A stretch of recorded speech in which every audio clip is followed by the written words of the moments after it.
Hey everyone, welcome to the Wild Chronicles podcast, where every episode we look at what God's doing locally and globally to find ourselves in greater awe of who He is.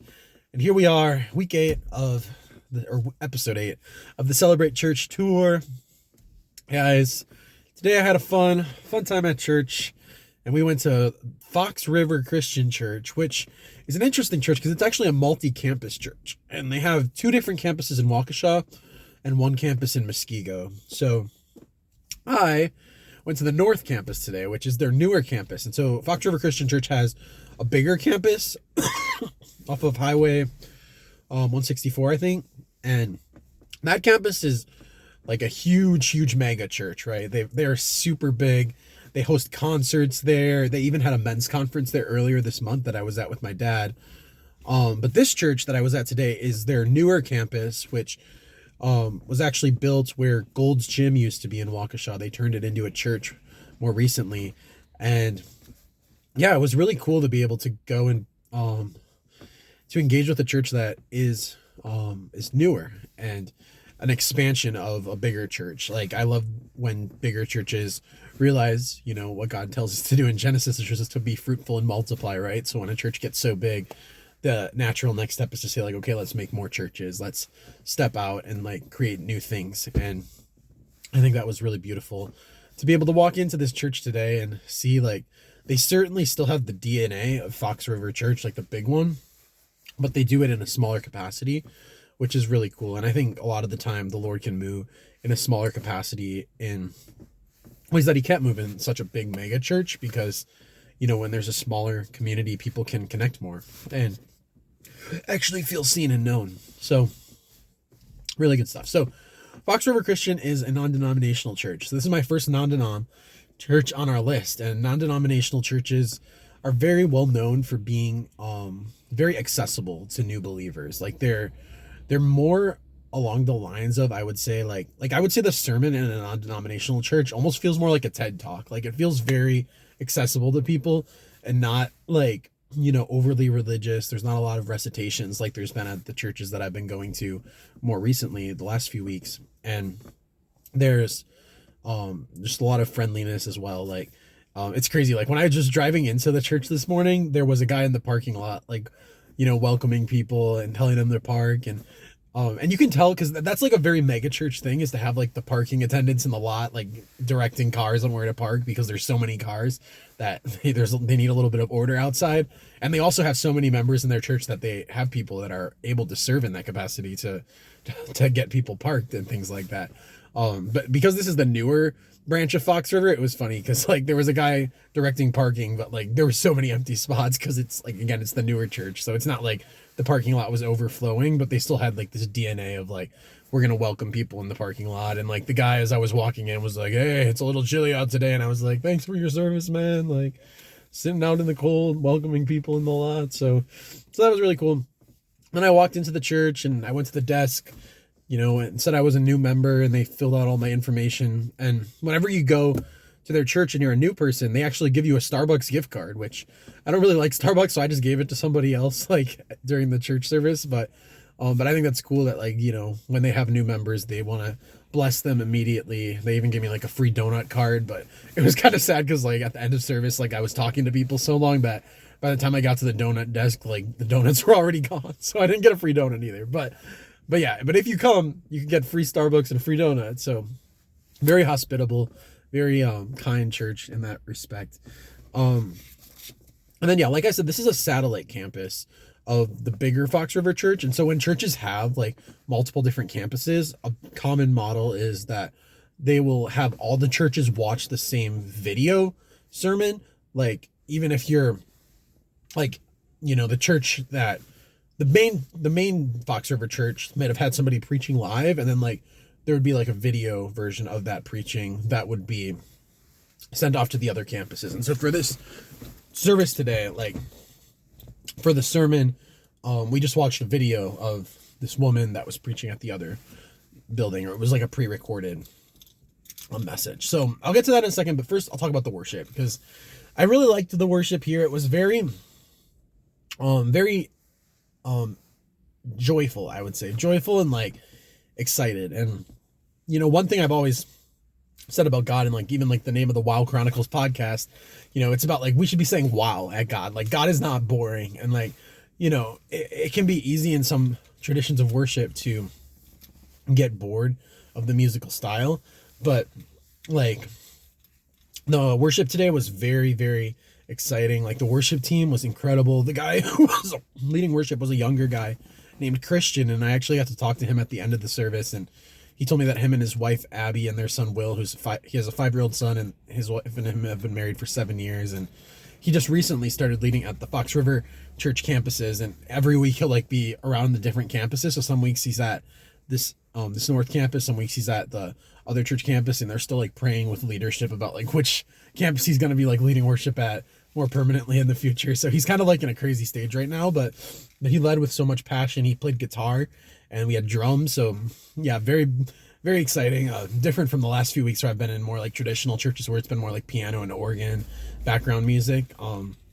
So a very different flair, but exciting. And the songs they sang today were really cool. They were singing a song about the joy of the Lord, being our strength. And one line in the song that I really loved is they said it was more than a feeling. And I feel like that was a theme of their entire message today, was just this idea that following God is more than a feeling. It's more than just like your emotions, because like sometimes you might be in hard circumstances, but you can still have joy and you can still have peace. And I'll talk more about peace soon, because that's like what the whole sermon was about this time. This day we're talking about peace.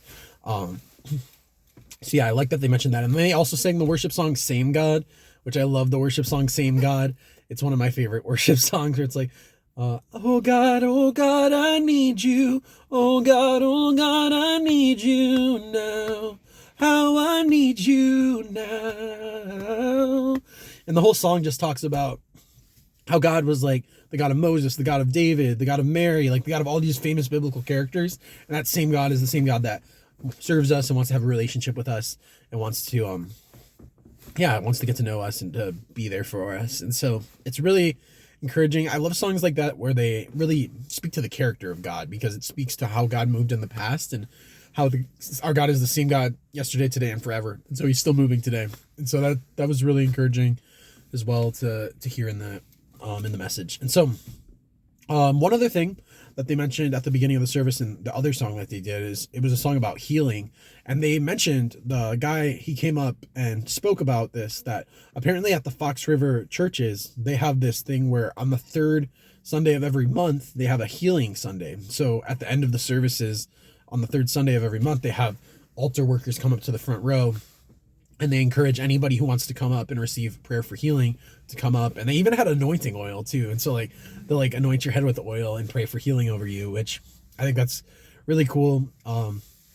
That they intentionally do that once a month and even make a space for that. Like, cause healing is something that's tricky, cause like, you never know if God's actually going to want to heal someone like on the spot, or if it's not going to happen.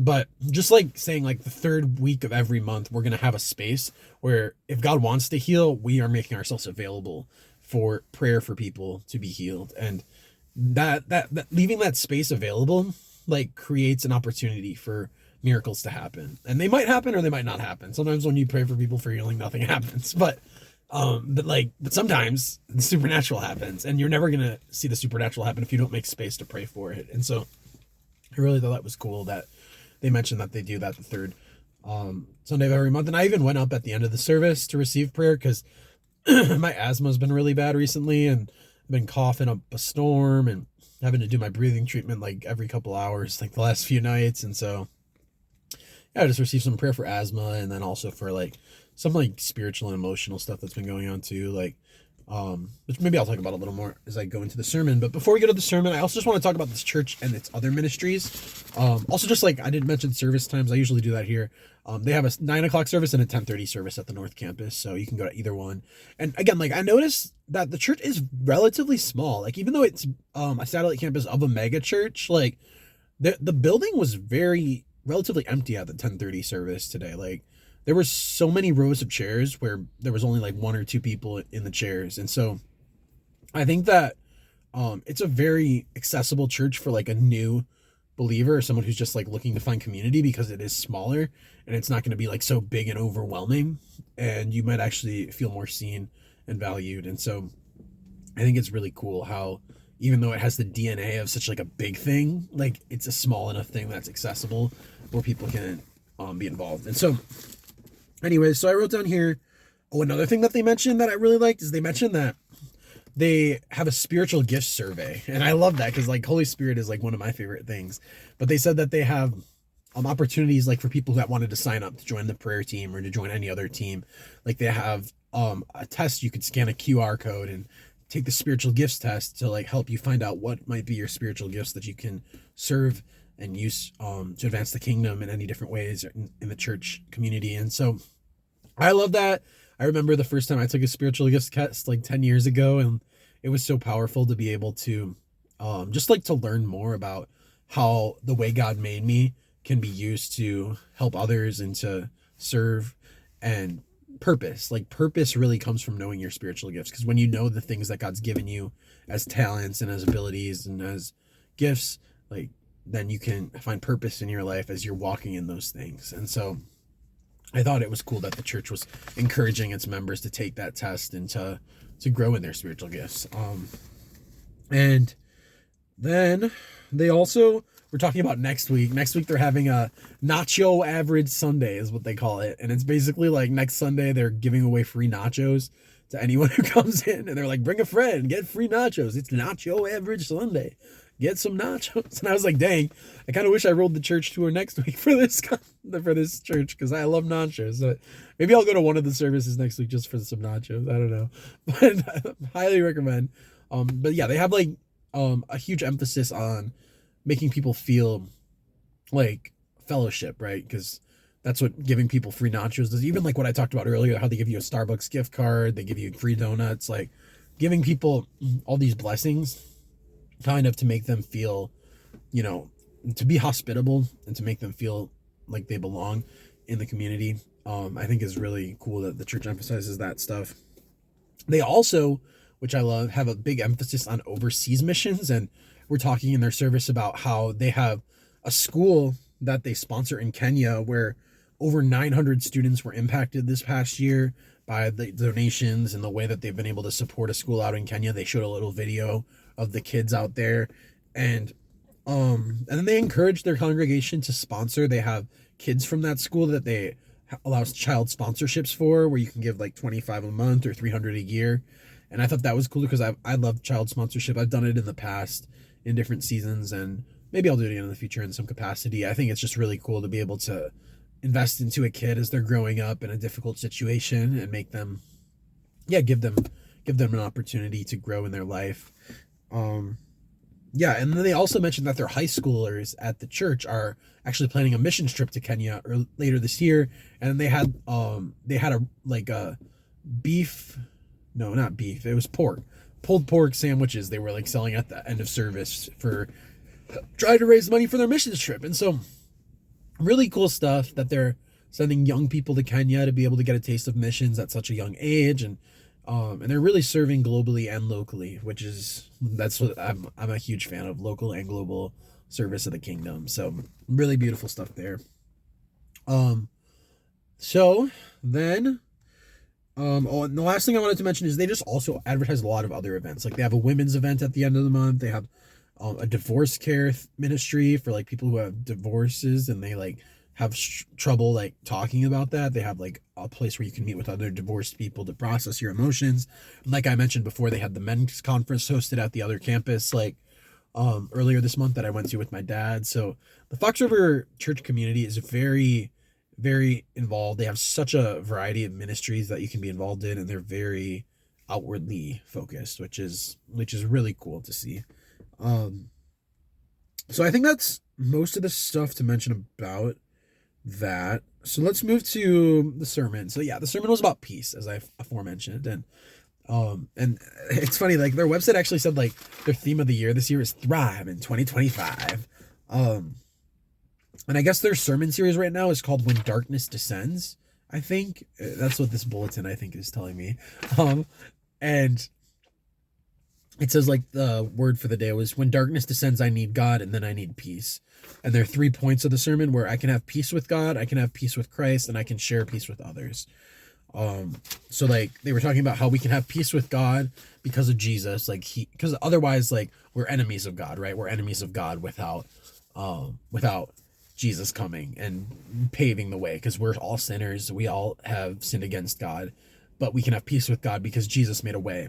Then we can have peace in Jesus, and that like the storms that we face in our life, like she used the metaphor of storms a lot in the message that the woman was preaching. And, I think about the story where Jesus is in the boat in the middle of the storm and he's sleeping, and all the disciples are like, what's going on? What's going on? What's going on? And Jesus is just like, peace, be still. And the storm immediately calms. So just like this reminder that we can have a peace in Jesus, like even when storms are happening around us, that they don't have control. He has control. And then we can share peace with others. Like they emphasized a lot the importance of fellowship and community, and how a lot of the time it's the people in our lives that are able to help us to overcome. And she also had a Nintendo controller with her in her message as she was preaching. She like pulled out this Nintendo controller and was like, how many of you guys play video games? And I was like, I play video games. And but she pulled out this Nintendo controller and said like, there's only so many buttons on a Nintendo controller. Like you can't do everything with a Nintendo controller. There's like 3 buttons, right? And a little stick, and that's it. But like sometimes in life, like we really like our controller. Like we like to do all the controls, even if we only have 3 buttons. And even when God like tells us something completely different, like we still want to hold the controller. We want to have control. And she was talking about just how worry and control are partnered with each other a lot of the time. Like the reason we worry is because we don't have control, or the reason we seek control is because we're worried. And both of those things like kind of happen simultaneously in life. And I've seen that in my own life recently. And it's like something that's very relatable, I think, to any person is, we want to have this peace in God, but our circumstances try to shake it. And this is where, like what I said, like in the song earlier that was said, like, it's more than a feeling. Like there was a line in the song that said that. And this message about peace was also talking about like how having peace in God is more than just your feelings, because in situations like you're not going to feel peaceful because of different things happening around you. But even when you don't feel peace, like you can still have peace in God when you give him the control and you trust that he has the situation in his hands, even when it's not like what you want to see happening or what you can see like the good in immediately in the moment. And a question they asked was, what do we need to give back to God in the middle of our worries? And so like for me, like some of the stuff like that I was talking about that I needed to give back to God is like recently I've struggled a lot with like just like a desire for a spouse. Like I know it's like a really random thing, but like, there's like part of me that's like, oh, like I feel like I need to find a spouse, and like, I need to find a person, like a lifelong partner, because I felt very lonely lately a lot of the time. And in like my loneliness, like I felt like, oh, I need to find and seek out someone. And so like recently I've like joined dating apps and stuff, and like, and this is like a cycle I've gone on like in my life, like again and again. Like I'll download a dating app, delete dating app, download dating app, delete dating app. And it's like, it's just this constant cycle of like complete, like, I feel like I need to control, I need to find someone, especially like when people get older and they're still not in a relationship because like the world says you're supposed to be in a relationship. Like there's this urgency that feels like it's on this thing of finding somebody. But like ultimately, we can't control it. Like we're not going to be able to find somebody on our own, and we have to surrender that to God. And I like this one metaphor that she said too, or no, it wasn't her that said it, but at the end of the service, I was talking to Yancey, who's like one of the prayer leaders at the front. And he said that like, sometimes we have this like backpack and we like lay down our backpack to God of like all the things we're surrendering, and then we just pick up the backpack and put it back on again. And like I feel like a lot of the time when I surrender things like that desire for a spouse or like or other things in my life, like I can lay it down and then immediately just pick it back up and be like, okay, I have to carry this, I have to carry this myself. And like to actually just leave it on the ground like is a very, very difficult thing. And so yeah, and again, I just love that this whole service was emphasized also, I think, on just like looking to God with need and desperation. Like, because like even the song Same God, where they said, oh God, I need you. Like there's this, acknowledgement of our need for him. Like, we cannot do it alone. And that doesn't just mean that we can't do it without God, but also we can't do it without community and without people. And so they really emphasize the value of having people. And she even told a story about a couple in their church that had a young son of theirs. They had a son that passed away at 2 years old. And like, obviously that's like a very distressful situation when your son just dies at 2 years old for no foreseen reason. Like, apparently the doctors couldn't even explain why the kid died, but they were working through that emotion, and they were able to find peace because of spending time with God and spending time in their church community. It wasn't easy, but like, they found a peace even after that tragic situation because they had God with them and they had community with them. And those are our sources of peace, is spending time with God in his presence, and is spending time with other brothers and sisters who can lift us up. So really cool stuff. Yeah, I think overall that's mostly what I got from the message. And then after the message, I went up, like I said, I got prayer for healing for my asthma and just for like situations in my life that I'm trying to control, or like feeling like I have to control. Like, that's one of them, with the spouse thing, and even just like money. And another thing that happened this week, which was kind of tragic, is I accidentally totaled my dad's car. I totaled my dad's car because I accidentally, like, I was literally in the church parking lot. This is the worst way to total a car. And I was just parked in front of one of those poles in the parking lot, and we were about to leave the parking lot to go to a worship night, and I accidentally hit the gas instead of reverse. And so I like hit the headlight into the pole, and like, it really only shattered the headlight in the front of the car, but it still like was bad enough where my dad said like the insurance is probably going to total the whole thing. And so that's why I'm in like this other car today while I'm filming this video, is like, you know, I accidentally totaled the car, and like, and what that puts me in a situation of is like, well, now I need to figure out what I'm going to do with my car, you know? And I feel like I have like this lack of control now, because like, when I had that car that my dad was letting me use all the time, like, you know, I was able to do, like worship over Waukesha, like where we go to the different streets and pray and worship every single day.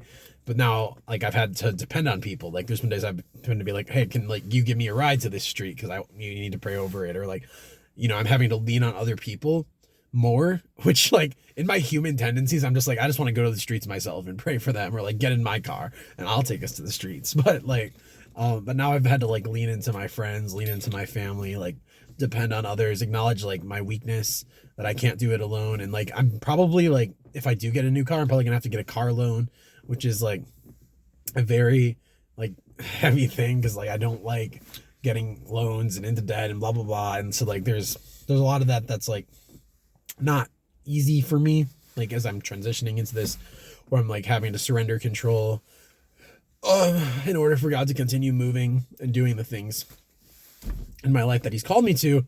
So yeah, so there's like this surrendering of control over my car situation, over my money situation, over my future spouse situation. And, you know, ultimately like my big goal of being in Waukesha for the next 5 years, of hoping to see a house of worship and prayer in this city, is like something I have to surrender to him every day, because like I want to see that happen so badly.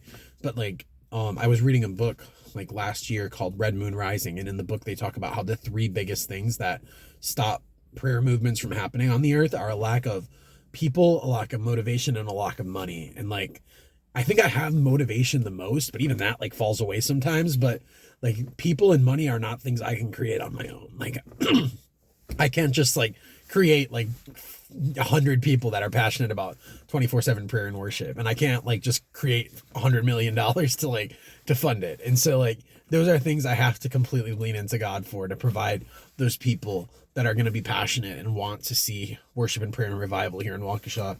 And like, money is like another thing where like I can do something to like some extent. Like, I can try to raise support. I can work a job. I'm working a job now, and like playing my part in seeing movement. But ultimately, like, the finances aren't something I can get on my own either. And so like, knowing that I'm not going to have the finances, I'm not going to have the money, even the motivation, like, I lose the motivation so easily. Like, it's only when the Holy Spirit renews my heart and continues to give me the vision and remind me of the purpose of 24/7 prayer and worship, that I continue to be stirred and believe that this is what God has me here for. And so anyways, that's a little bit off on a tangent from the church itself, but I mentioned all that because that's really what I was asking for prayer for. And like, even as I'm speaking now, I would ask for prayer for anyone out there that, is listening to this, that you guys would pray for me to surrender control of all those different situations where I feel like I have to do it myself sometimes.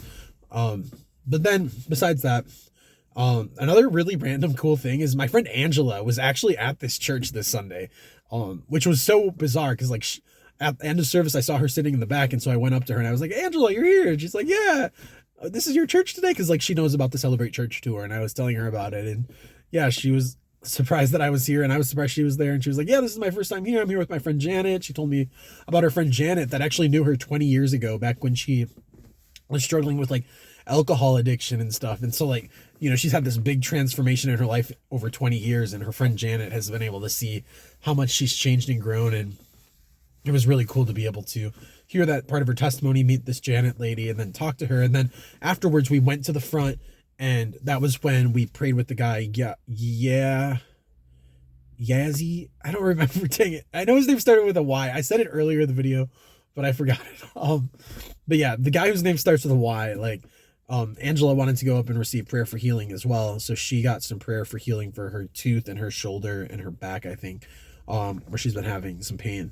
Got her head anointed with oil, and then was talking with the pastor as well about community. And they were talking about Job and how in the book of Job, Job's friends, like they sit with him and comfort him for a while, which is really good. But then eventually they speak up and they're trying to like what the guy said is he said that, they're making assumptions. And that's when you start being a bad friend, is when you start making assumptions about your friend's situation, because you're just speaking out of what you think instead of like just being with them and trusting God's hand over the situation. Because like peace comes from just being present a lot of the time. Like peace being present with God, peace being present with community is a lot of the time where healing comes. It's not always like a word of advice or telling them the right thing that's going to solve somebody's problems, but sometimes it's just being with them. And that's so true for us too. Like, we just need to spend more time with God and with other people that are gonna be an encouragement. So I thought that was really cool. So yeah, we talked to him, Yazzie. I think I might be completely wrong. It might not be Yazzie, but it starts with a Y. I said it earlier in the video, but he was a great guy. And then, like I said, after that, then I talked to Christian, the worship dude, at the end, and he was telling me about how him and his wife and his son had just recently moved to Fox River Church because they were previously serving at a different church. And now they were like trying to figure out like, what Sundays are we going to be leading worship? Are we going to be at this campus, that campus? So I told him I would pray for him, for Christian, Abby, and their son, Will. And yeah, that was more or less the service today. So Fox River North, really, really great time. Yeah, if you want nachos next week, then go next Sunday for Nacho Average weekend and get some nachos. I actually might stop in there next weekend for some nachos, like if I have time. I don't know what church I'm going to next week, but if the service times work out where I can get some nachos, I might still swing in there for some nachos, because it was a great experience and really recommend. And I like what Fox River is doing. They're doing a lot of good here in Waukesha, and this is just a bit of it. So all that being said, thank you guys for tuning in, and until next time, stay in awe and wonder.